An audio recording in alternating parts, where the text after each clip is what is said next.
Good morning, everybody. Greetings and salutations. It is yours truly. I know I say that every time, but I might have some new viewers who are just picking up on this video.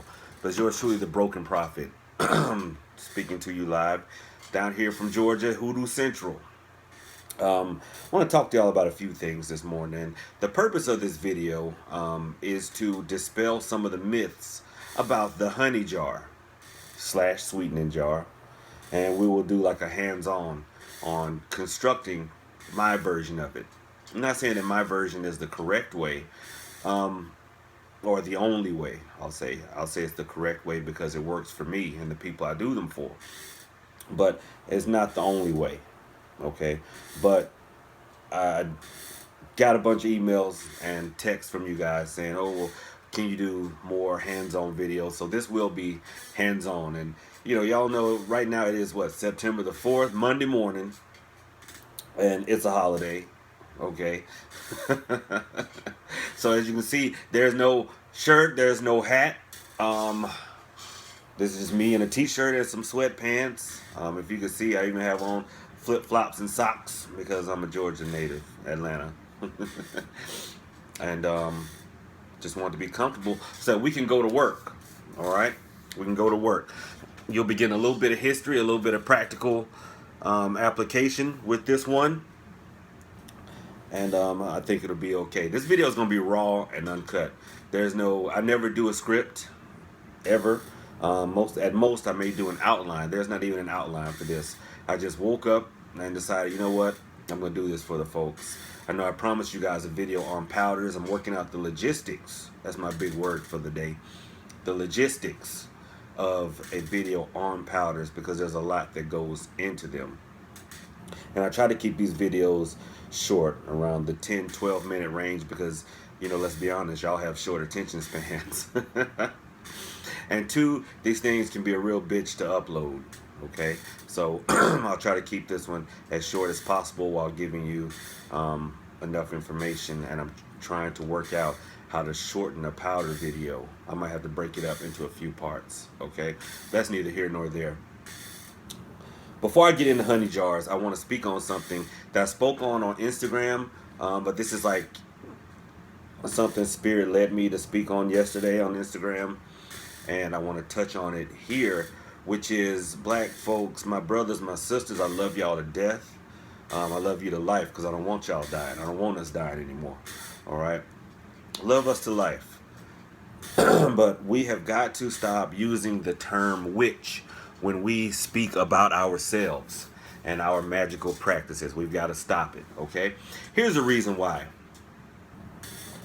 In the African cosmology, the witch is not a title you want. It's not a title you claim. It's not something that you aspired to be. Okay? The witch was the cursed one. The witch was the damned one. Calamity and destruction but often befell the witch. Hell, the witch didn't even want to be a witch. The witch wanted their life back to normal. Okay? And I know, a lot of you out here, reading about when you come to find out that you are tired of just praying and waiting, and you want a more active practice and spirituality. These quote-unquote witchcraft books are the first things you come to, and you see a lot of people that don't look like you dancing around naked, chanting spells, that rhyme and shit, and now you're like, okay, I'm a witch. Maybe you watch The Craft, that damn movie, and you're like, okay, well, now I'm a witch, and that's what I want to be, and that's what I am, that's what I identify as. No, stop it, because the blood that runs through your veins are spirits that follow you around and have followed you around as an African descendant. Do not want you identifying as a witch just because of how witches were in the African cosmology. Now, I understand that in other areas of the world, the witch was something you wanted to be, but that is not a word that we had. Okay, so let's cut it from our vocabularies. No one in the African cosmology wanted to be the witch. Okay? Nobody. Now, if it's part of your marketing gimmick and whatever, I understand, because you see witch everywhere. The hood witch, the good witch, the ghetto witch, the uptown witch, the downtown witch, the bad witch. All you see it everywhere. But don't self-identify and call yourself a witch and then you want to work with African traditional religion spirits. You know, it just doesn't work that way. You know, just common sense, think about it. You want to work with the Orisha when the people that the Orisha served hated witches. Like, that's why we had witch doctors to go and cure the motherfuckers and get them away. So now you want to identify as something that the spirits you claim to serve had no respect for. And then you wonder why your spell work or whatever is not moving. So black folks, let's not identify as witches. We had our own titles. We have our own titles. We are not witches. We are tatas and yayis. We are babalawos and ianifas. We are mambos and ungans. We are the papa and the mamas of the root work community. But we are not witches. Okay? I'll be the family everything. I'll be the family priest, the root worker, the sorcerer, the gangster, whatever. But I will not be the family witch. All right, so that's neither here nor there. Let's get into, and I see now I've used up 6 minutes, so this is going to be a longer video than I intended. But anyway, these honey jars, and y'all see them everywhere, you know, and I'm looking at them now because I have this thing this thing, my phone that I'm recording on, propped up on my laptop right here so y'all can see me. These damn things have been around, and this is what's going to surprise you guys. The honey jar is a fairly new construct within the last 10 years or so. Okay? Maybe a little bit longer, 10 to 12 years. So, you see, it is fairly new. Okay? What burns me up is that a lot of people present it as traditional old-fashioned hoodoo when it is not. 10 to 12 years, when nobody's still on the plantation 10 to 12 years ago, but they try to present it as such. And they say it's traditional, it's old style. No, it's not. Okay? The sweetening jar is traditional, but not the honey jar. Okay? Our ancestors, folks, did not have access to honey like that on the plantation. Think about this. Think about it. And a lot of these folks, when presenting the honey jar to you, will say, well, it is traditional because bees are everywhere. And the ancestors would go out and collect honey and come back and work it. I had to calm myself down. Because, you know, I'm down here in Georgia. There are still cotton farms down here. Where in the holy hell are we going to collect some honey on a cotton farm, in a cotton field? Okay? Where? Think about it. Y'all go ahead. I'll wait. Think about it. You're not. Now, there might have been beehives and trees and stuff surrounding the cotton field, but either A, that honey is going to go to Massa because he likes on his biscuits, or B, we have no access to it. What are we supposed to do? Put our burlap sack down and say, excuse me, Massa, but I reckon there's some honey out there in them, in them woods because it's springtime. Now, can I go out there and collect some of it? I promise I'll be right back. I'll tell y'all how that conversation ended. It ended with, "Wow!" And then folks ain't gonna see you for a while. And then somebody's asked, well, have y'all seen Lou? And then somebody else gonna be like, yeah, he tried to have a conversation with Massa. It don't work that way. We did not have access to honey like that. Honey was and still is not easily procured. And even after the plantation days, it wasn't used that readily because honey was and still is the most expensive thing on the sweetening aisle. Check it out. This bottle of honey, as opposed to this comparable size bottle of just regular old table syrup, pancake syrup, is going to be at least $4 more than this. And you get more here, okay? So we're talking about people that were very frugal and industrial. We might have had honey after the plantation days, but we're not using it for work. We're using it to eat. All right? Even back then, if somebody had got gotten access to honey, because you know those of you who are watching who have been to prison or jail, y'all know it's always ways to sneak something out of the kitchen. Even if you had access to it, that's gonna be like something you ate. It'd be a treat. It's not gonna be, used in work when you have some of the other options, which I'll show you. Okay, so the honey jar is a fairly new construct. Another thing that I don't like about the honey jars that you see now, and I'm about to show you. It won't let me switch around, but anyway, won't let me switch around while I'm recording.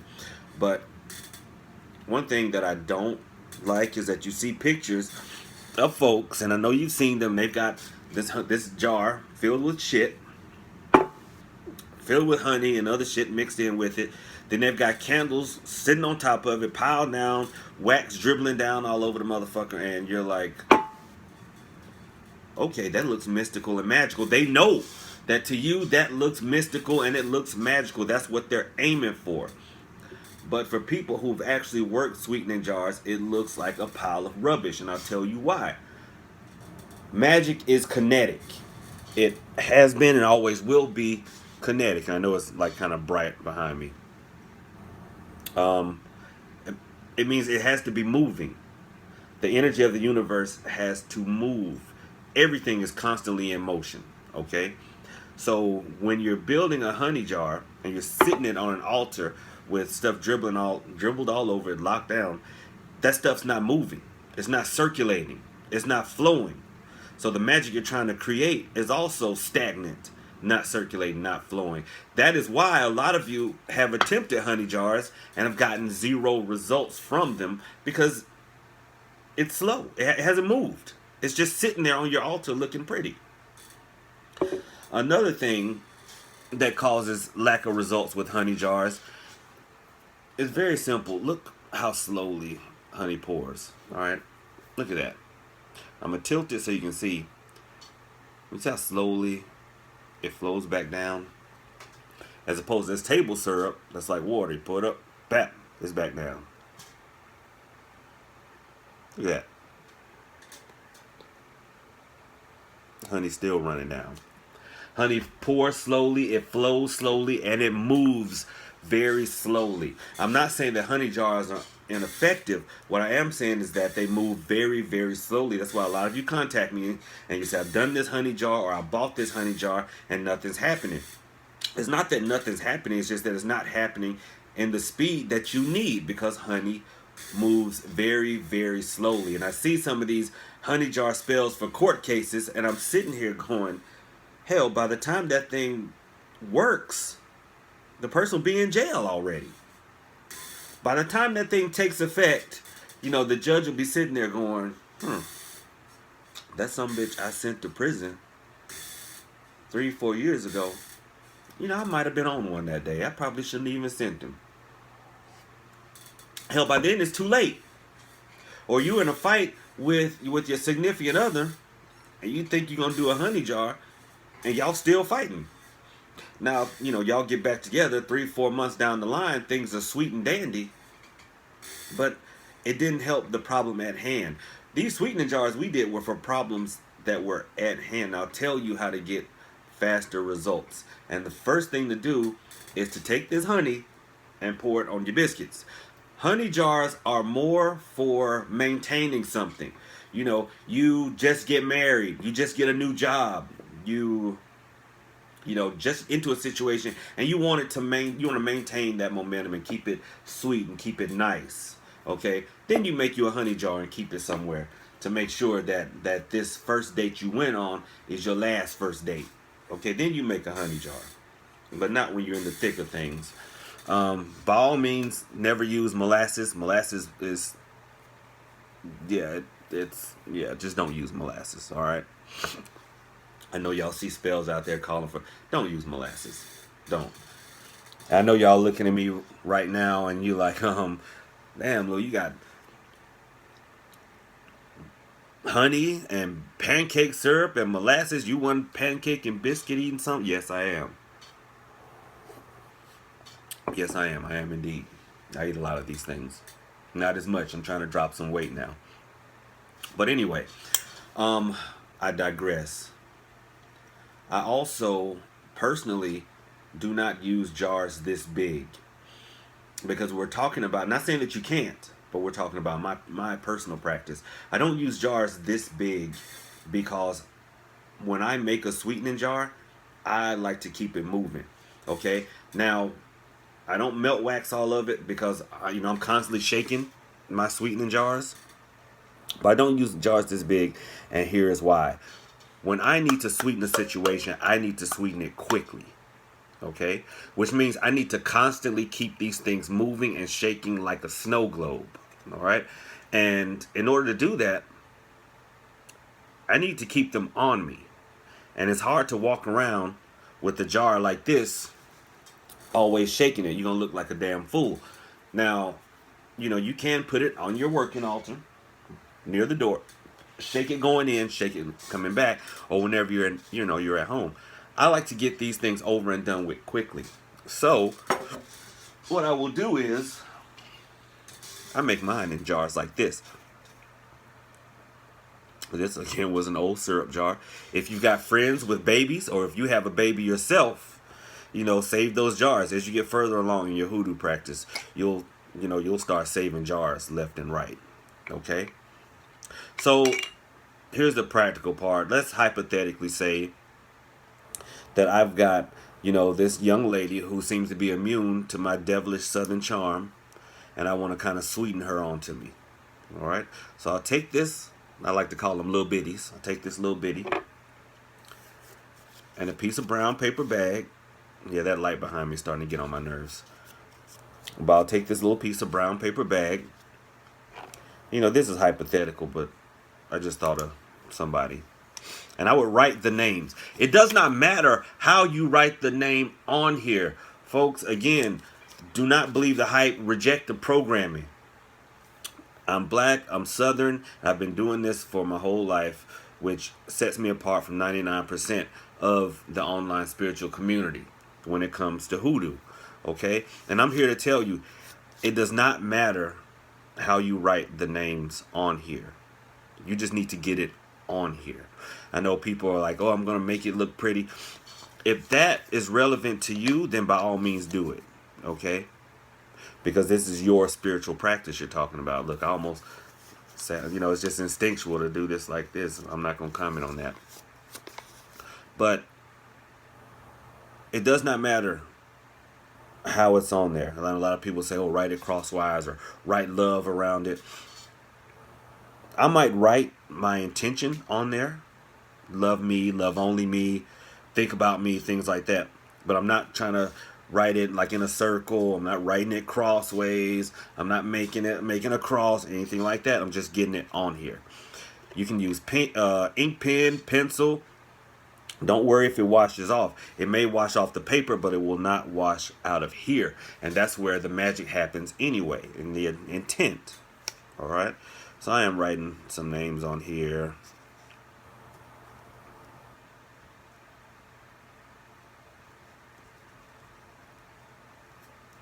And I'm writing, what is it? Think about me, things like that. I mean, you can write, then draw the arrows to the target's name.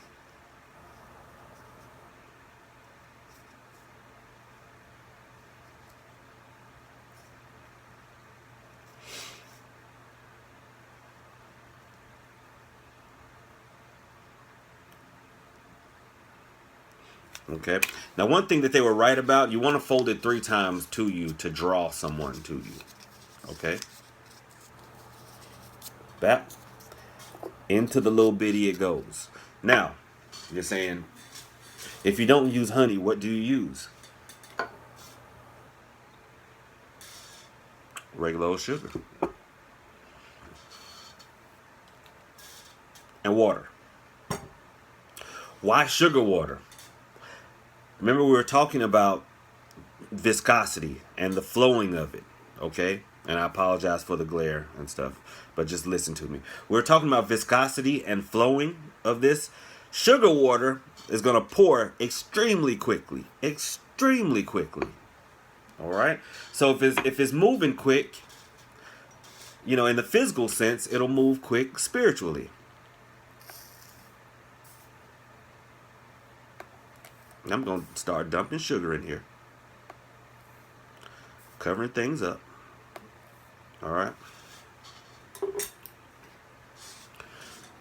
To help it move a little bit quicker, I'm going to use a cinnamon stick, because cinnamon will heat things up while still allowing it to still be sweet. Okay, so cinnamon is actually a spice. A lot of us think of it like the cinnamon candy because it's used in there, but it's actually a spice. It will, get a little bit hot, use too much of it. But I'm using just one stick. And look, as you can see here, this thing cost me 63 cents. 63 cents. Now, in talking about this particular young lady, we're going to use a pinch of Damiana. Just a pinch. Damiana is the horny root. Okay. It heats up the parts down below. I'll leave it at that. And a pinch of licorice. Licorice is both a sweet root, but is also a compelling root. So you see, this is what I've got here. Hopefully, even if I blot out that a little bit. Next ingredient, then the final ingredient, is water. I'll pour it this way in case I miss.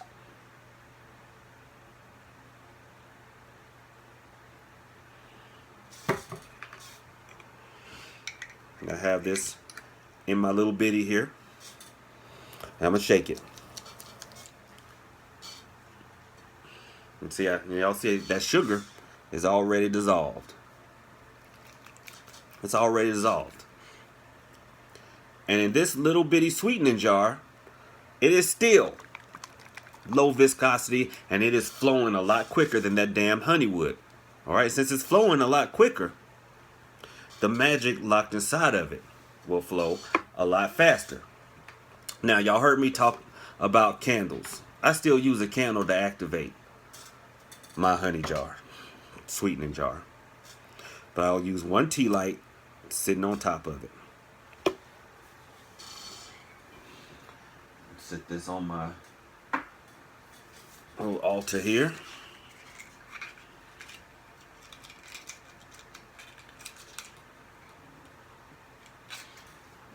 Hell, I might as well make it easy on myself.